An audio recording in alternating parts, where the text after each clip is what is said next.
Hi, I'm Mike with House on the Mend, and in this video we are going to be converting this oversized shipping pallet into this beautiful single bedroom goat house with two single hung shed windows, double doors, and a private entrance in the back.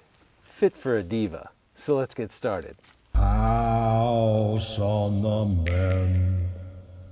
Now, a few things before I get started on exactly how I made this goat house. Number one, the dimensions, because you might be curious, are about 7 feet wide, 4 feet deep, and it's got a sloped roof, but it's just about 4 feet high on average. Next, the materials. So the two windows I got off of Amazon, and there will be a link below in the description. Everything else, including the metal roof, I got at my local hardware store right off the shelf. And in our case, that is Home Depot. Then I wanted to talk about the audio. In some sections, it was really windy and cold. In fact, it's snowing right now. So I put a filter over the top of the audio to try to attenuate some of that wind. And it's going to sound a little tingy at times, but trust me, it's way better than the very distracting wind. So I've been asking at the end of all my videos, if you like it and you find it helpful, will you please give it a thumbs up? So I thought I might do it real quick here in the beginning to ask for that. It's really helpful to the channel. All right, let's get started. Hard to believe, but the entirety of this swing set was, of course, completely disassembled and in this crate that we're going to turn into our goat house. So here are the two new members of our family. We got them in the next town over a couple days ago.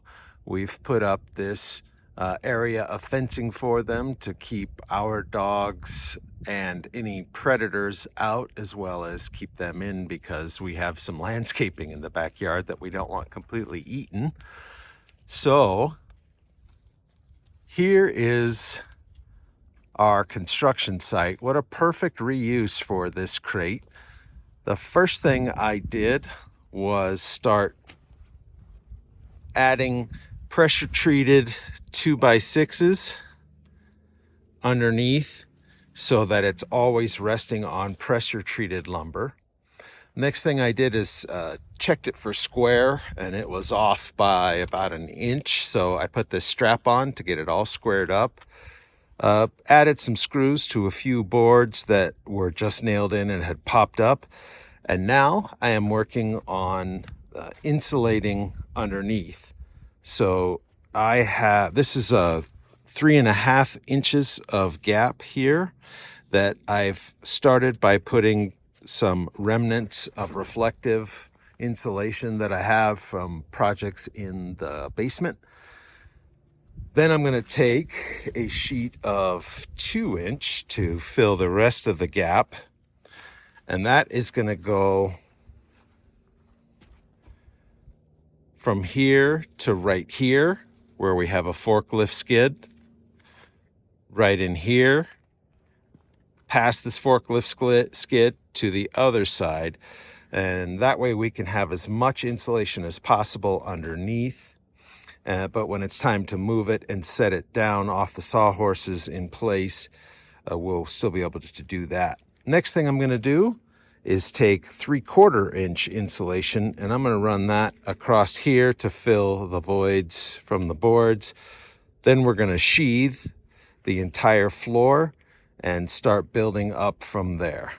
So after the flooring was in, I started bracing the top, and then I started adding these furring strips so that I could put in the interior walls. I left an opening in the back here. That's where the goats are going to come in and out of that little square area there in the fencing. I raised up 10 inches so that we can get a sloped roof. And let's come around here. I'll explain what you're looking at here. We have two shed windows, very similar to the windows you see over there on the chicken coop, that are going to go right into those two framed spots. I'll cut out the plywood pretty soon. So we're all reinforced, ready to go. The next thing I want to do is insulate all 4 sides, and then we're going to put our T111 on and really get this thing nice and square and tight and sturdy. So since the front of the goat house was already 43 inches high, I designed the peak up there to be 10 inches higher at 53 so that I could make one cut on this 8-foot panel and get the 43 and the 53-inch piece. And through the magic of video editing, all 4 sides have been clad in the T111. You can see I cut out for the windows and the front door. And I also cut out for the entrance in the back. So the next step is to run 2x4s up here for the rafters that we'll attach the metal roof with. So I've got all the rafters and the blocking installed for the eventual metal roof. That's sitting in the van getting ready to be put on after we paint everything. So I'm going to now transition over to putting trim around the bottoms, the corners, the windows, the doors, so that it all looks nice and pretty, and then we'll paint it. I've got most of the trim work done. I put a cute little X-brace kind of barn design on the sides. If we move around here to the front, you can see I have the sides and the doorway and the windows all trimmed out, but I'm going to be spraying the paint on, so I don't want to pre-install the windows and then I have to cover them up with plastic and run the risk of the paint getting through and ruining the glass. So instead, I made this trim removable for now. So I can set this whole piece on a sawhorse and paint it. Then I can paint this as it stands, install the glass, and then put the trim on, and I can paint everything still all at the same time. Well, we had an overnight snowstorm, but before that it was a beautiful day yesterday, and I got the goat house all painted, the doors and the trim as well. So I'm gonna brush out all the snow to get it off the flooring. Then I'm gonna insulate and put in the tongue and groove right up here to really dress it up. Just putting the finishing touches on the tongue and groove ceiling. So while the front door and windows will be closed, this door here that the goats are going to access is going to be perpetually open. So I didn't want them to suffer when on windy days, and therefore I'm putting in this pony wall as a windbreak. So let's cover it with some more tongue and groove, and then eventually the wind would have to come in, turn, and go all the way over there to affect the goats. So I got these shed windows off of Amazon. I'll leave a link for them. And they look really cute. They have a little screen and they lift up. You should reinforce that screening material if you have chickens or other animals that predators could injure. But I think those are going to turn out really nice. So I'm right in the middle of cutting this chicken wire to secure underneath the goat house so it comes out to about here, and then I can cover it with this same river rock. And that way when the wind blows, it won't lift up the house. It'll be just held down. I did the same thing over here for the chicken coops.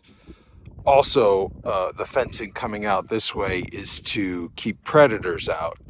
And both things have happened perfectly. When the wind blows, this doesn't become a sail. We haven't had any predators come in.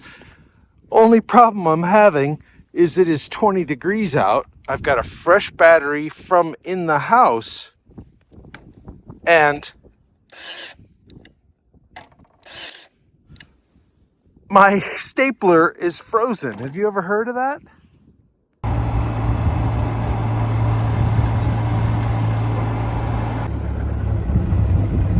Yes! What do you think? You like it?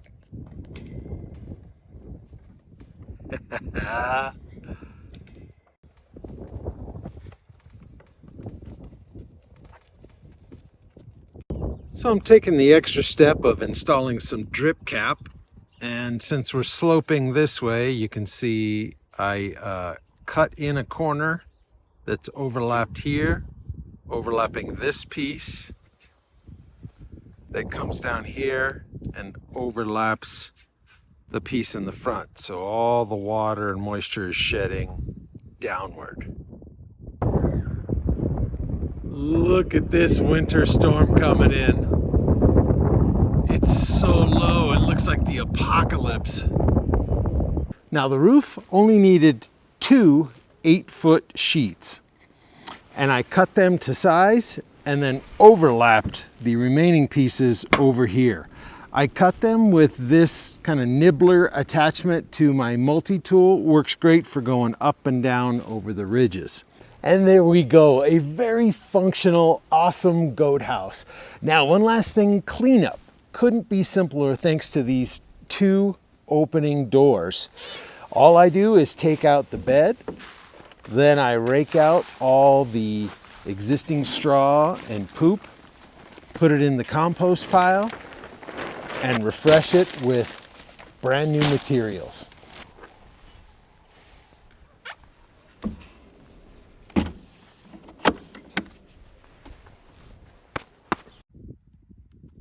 After temporarily blocking the entrance, of course. Sorry, girls. So if you found this video helpful, will you please give it a thumbs up? It's really helpful to the channel. Also, please consider subscribing. I work really hard to get good camera angles, good lighting, good sound, everything I can to make good quality videos, and it's very helpful to the channel. Now I'm going to leave a link for the 2 windows. Full disclosure, that will be an Amazon affiliate link, so if you click on it and end up making a purchase of any kind, it won't cost you a thing, but I do get a small reward at the end of the month. Until next time, thank you for watching. The small town strut is to walk down the street with your goat. Oh, don't even think about those flowers.